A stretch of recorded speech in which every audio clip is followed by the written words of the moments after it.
अस्सलाम वालेकुम। आज अब हमारे यूट्यूब चैनल ITMSS, जिसमें मैं आपका कोच सरमुई सैद शेख। अगर आपने अभी तक हमारा चैनल सब्सक्राइब नहीं किया तो अभी सब्सक्राइब करके बेल आइकन ऑल कर दें, ताकि आप हमारी आने वाली किसी भी वीडियो से महरूम न रह सकें। जैसे कि आप सबके सामने स्क्रीन पे कीबोर्ड रखा है, तो आज हमारा कीबोर्ड से रिलेटेड टॉपिक है।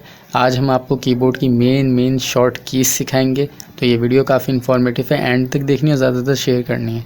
तो चलें व्यूअर्स, टॉपिक की तरफ आते हैं। ठीक है, तो मैं आज आपको मेन शॉर्ट कीज़ बताऊंगा कीबोर्ड की, जो आपको आपकी नॉलेज में होनी चाहिए और आप उसको यूज़ करके फास्ट वर्क कर सकेंगे। ठीक है, तो सबसे पहले देखें, आपकी विंडोज़ में जिस PC होता है, माई कंप्यूटर होता है। अब अगर आपने उसी को ओपन करना है सही बगैर माउस के, तो आप कैसे करेंगे?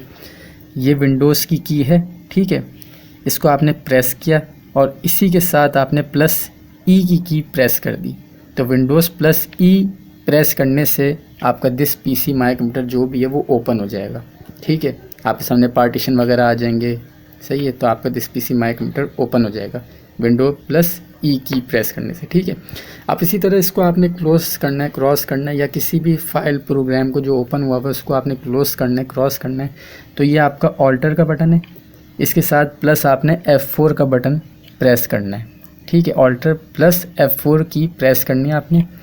आपका जो भी प्रोग्राम फाइल ओपन हुई है वो क्लोज हो जाएगी, क्रॉस हो जाएगी। ठीक है, और इसी तरह आप ऑल्टर +F4 की प्रेस करेंगे तो आपके सामने शट डाउन का भी ऑप्शन आ जाएगा कि आप अपने PC लैपटॉप को शट डाउन करना चाहें तो कर लें।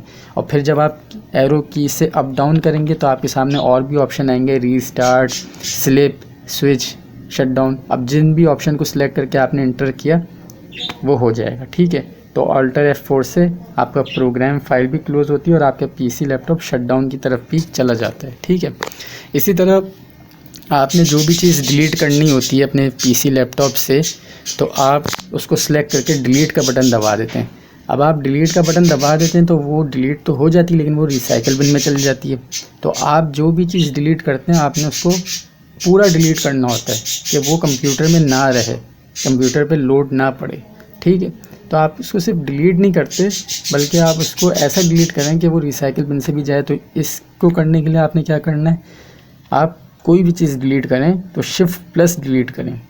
Shift+ डिलीट करने से आपकी जो भी फाइल है वो ना सिर्फ डिलीट होगी, बल्कि वो रिसाइकिल बिन से भी डिलीट हो जाएगी। तो जब भी कुछ डिलीट करें तो Shift+ डिलीट प्रेस करें। ठीक है, ये हो गई 3 चीज़ें। ठीक है, इसी तरह आपने कोई भी फाइल प्रोग्राम ओपन किया हुआ है, ठीक है, लेकिन उसके ऑप्शन को आपने सेलेक्ट करना है, सही है, बगैर माउस के, सही है। अब आप सोच रहे होंगे कि एरो की से सिलेक्ट हो जाएगा, तो नहीं, एरो की से तो देखें जब होगा जब ऑप्शन कोई एक सिलेक्ट हुआ हो। अब आपने खोला हुआ है, एक भी ऑप्शन सेलेक्ट नहीं हुआ, तो किसी एक ऑप्शन को सिलेक्ट करने के लिए आपने क्या करना होगा कि जैसे आपने जिस PC ओपन किया हुआ है तो उसमें पार्टीशन भी आ रहे होते हैं, साइड पे डॉक्यूमेंट डाउनलोड, डेस्कटॉप भी आ रहा होता है, ऊपर भी ऑप्शन आ रहे होते हैं। तो आपने किसी एक ऑप्शन को सिलेक्ट करने के लिए टैब को यूज़ करना होता है। एक दफ़ा आपने टैब का बटन दबा दिया, आपके सामने खुद ही बॉक्स सा बना हुआ आ जाएगा एक ऑप्शन पे। ठीक है, अब वो आपने देखना होगा कि किस तरफ आ रहा है। सिलेक्शन हो गई। अब सिलेक्शन होने के बाद आप एरो की जिस तरह से यूज़ करेंगे, डाउन में जाएंगे तो डाउन, अप में जाएंगे तो अप वाले ऑप्शन, लेफ़्ट राइट पे जाएंगे तो लेफ़्ट राइट वाले ऑप्शन की तरफ वो चल जाएगा।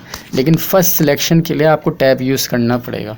ठीक है, तो ये भी एक चीज़ हो गई। ठीक है, आपके सामने इसी तरह जब आपका कंप्यूटर नॉट रिस्पॉन्ड हो जाता है, हैंग कर जाता है, सही है, और आप चाह रहे होते हैं कि मैं इसको किसी तरह से शट डाउन कर दूं, मुझे बटन के ज़रिए इसको शट डाउन ना करना पड़े, तो इस सूरत में आप क्या करते हैं कि आप ऑल्टर, कंट्रोल, डिलीट, ये तीनों बटन एक साथ दबाते हैं तो आपके सामने स्क्रीन पे ऐसे ऑप्शन आ जाते हैं कि लॉक स्क्रीन का भी ऑप्शन आ जाएगा। ठीक है, और कॉर्नर पे आपके स्विच का ऑप्शन भी आ जाता है, जिस पे आप शट डाउन, रीस्टार्ट कर सकते हैं जाके।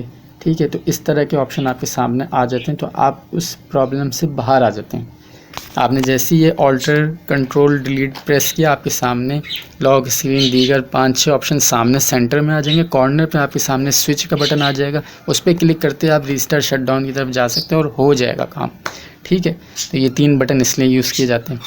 अब इसी तरह से आपने कंप्यूटर में स्क्रीनशॉट लेना है, लैपटॉप में स्क्रीनशॉट लेना है। ठीक है, तो आप ये विंडो की प्रेस करें, सही है, और इसके साथ ये प्रिंट स्क्रीन की प्रेस कर दें।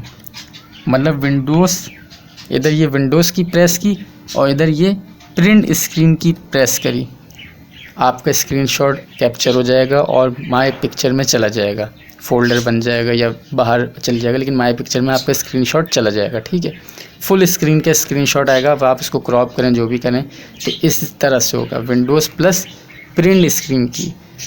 स्क्रीनशॉट के टॉपिक पे भी मेरे चैनल पे वीडियो बनी हुई है, आप देख सकते हैं। ठीक है, तो ये स्क्रीनशॉट के लिए। ठीक है, आप इसी तरह से आपने कोई चीज़ कॉपी करनी है कंप्यूटर में तो उसके लिए Ctrl+C आप प्रेस करते हैं, वो कॉपी हो जाती है। अगर आपने कट करनी है, कि कट का मतलब ये होता है कि एक तरफ से हट जाए और जिधर मैं पेस्ट करूँ वहाँ चले जाए, सही है, तो उसके लिए Ctrl+X आप प्रेस करते हैं तो वो कट हो जाता है। ठीक है, इसी तरह पेस्ट करनी है तो Ctrl+V का बटन प्रेस करते हैं, वो कहीं भी पेस्ट हो जाए जहाँ आप करना चाह रहे हैं। इसी तरह आपने प्रिंटर पे आप काम कर रहे हैं, आपने प्रिंट आउट देना है, सब कुछ कर लिया आपने। ठीक है, तो ये Ctrl+P आप प्रेस करते हैं तो प्रिंट आउट की तरफ जाता है। ठीक है, प्रिंट आउट की शॉर्टकट की ये है। ठीक है, इसी तरह आप MS ऑफिस पे काम कर रहे हैं या किसी टाइपिंग के सॉफ्टवेयर पे काम कर होता है, तो कहीं भी टाइपिंग का काम करना है तो सेंटर लेफ़्ट राइट की शॉर्ट कीज ये हैं कि Ctrl+E centre, Ctrl+R right, Ctrl+L left. ठीक है, इन पेज के सॉफ्टवेयर में ज़रा अलग हो जाता है, ये याद रखिएगा। ठीक है, तो ये सेंटर लेफ़्ट राइट की हैं। इसी तरह Ctrl+B से बोल्ड हो जाता है फ़ॉन्ट, Ctrl+I से इटैलिक हो जाता है और Ctrl+U से अंडरलाइन आ जाती है। ठीक है, तो ये MS ऑफिस में बहुत काम आने वाली आपकी चीज़ें। इसी तरह आपने कोई काम कर दिया किसी सॉफ्टवेयर में या किसी भी प्रोग्राम में, ठीक है, अब वो गलती से हो गया तो फ़ौरन उसी वक्त Ctrl+Z कर दें, तो जिस पोजीशन पर आप पहले थे उस पोजीशन पर ही आप वापस आ जाएंगे, आपको दोबारा से नए सिरे से काम नहीं करना पड़ेगा। ठीक है, ये भी आप समझेगा। इसी तरह Ctrl+S जो है वो सेव फाइल के लिए होता है। ठीक है, सेव एस वगैरह करने के लिए होता है। ठीक है, तो ये चीज़ भी आप याद रख लें, ये मेन चीज़ें मैं आपको बता रहा हूँ।